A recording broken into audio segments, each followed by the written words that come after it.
and locally, but also to pursue the kingdom. So being the church, our task and calling under God is to pursue God's kingdom across society. And what the report said that we needed to work on, there's my little bit of Croydon for you, the IKEA towers. What was needed was to really get under the skin of what a practical theological understanding of lay leadership and discipleship and formation is. And from this, how do we then develop this vision for the role of lay people in the life and the mission of the church? And we're beginning to explore this. We don't have that at the start of this process. We're learning that as we walk through this process with our colleagues in dioceses and churches. But one of the really important things to remember is that we've been here before. So you can't see the numbers on this, but the top corner is 1947, and the bottom corner is 2017. So the first report really that you can trace that has a similar flavour to Setting God's People Free was some of William Temple's writing at the time, which was followed up in 1949 by a report called The Evangelism and the Laity. And what that report said was that the Church of England will not be able to evangelise the nation if it doesn't enable the laity to engage in that task. That's what the 1949 report said. And then in the 1960s, 1963 and 64, we had another couple of reports, but two very important books. One called God's Frozen People by Gibbs and Morton, and one called We the People by Catherine Bliss. And what those reports also highlighted was that, and this is what Gibbs and Morton say, that the church had begun to lose our capacity to engage with our wider culture because we'd not implemented the call to adapt forms of ministry to resource the mission of the whole people of God. And Catherine Bliss said that what we really needed as a church was a more articulate, confident lay people who might help the church in a rapidly secularizing context. And that was the 1960s. Then in the 1980s, we had a report called All Are Called Towards a Theology of the Laity in 1985.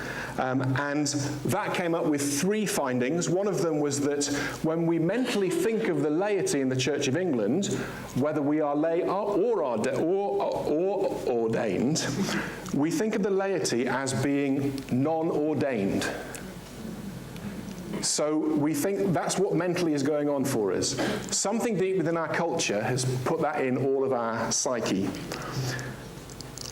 It also identified that one of the difficulties with making things happen was that we were actually conservative to reform our structures and our patterns. Listening to York's story shows a bit of that, but also that maybe and hopefully times are changing. And then the third thing it identified in 1985 was that clergy were reluctant to share expertise and power and responsibility. That's what they found in 1985.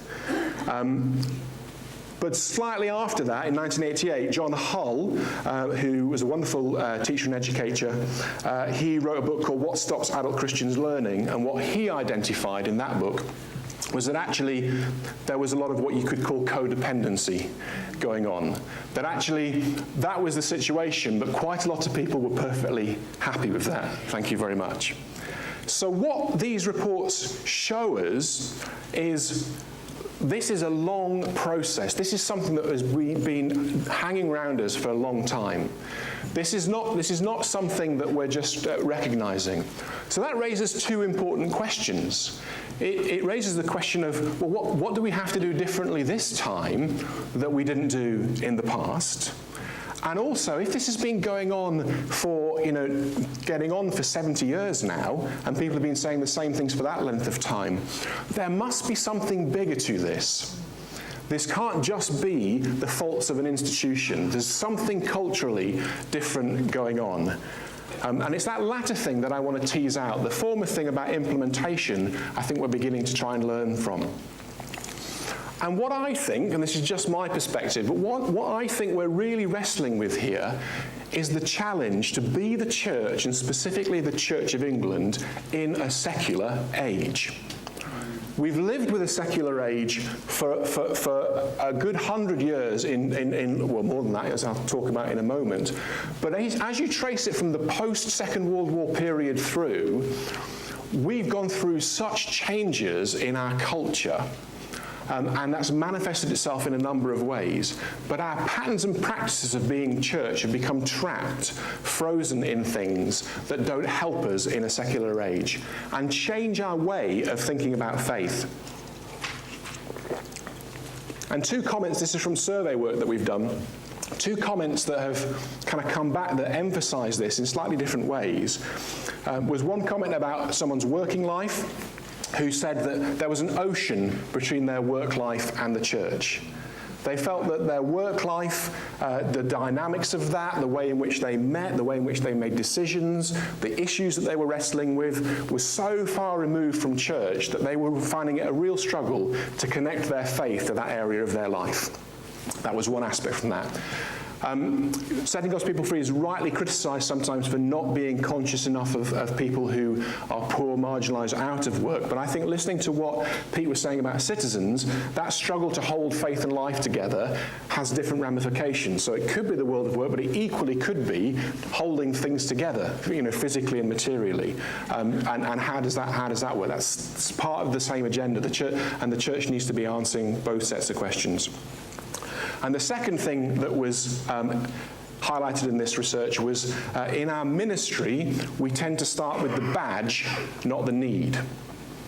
That part of moving to be a church that can respond to enables people calling, we need to be quicker at responding to those ministry needs rather than sticking to the kind of rules and regs that we have and the forms that we have. And I think there are some reasons why this is the case. And it's all to do with what you could call the conditions for faith that we hold today. And we're all in this system.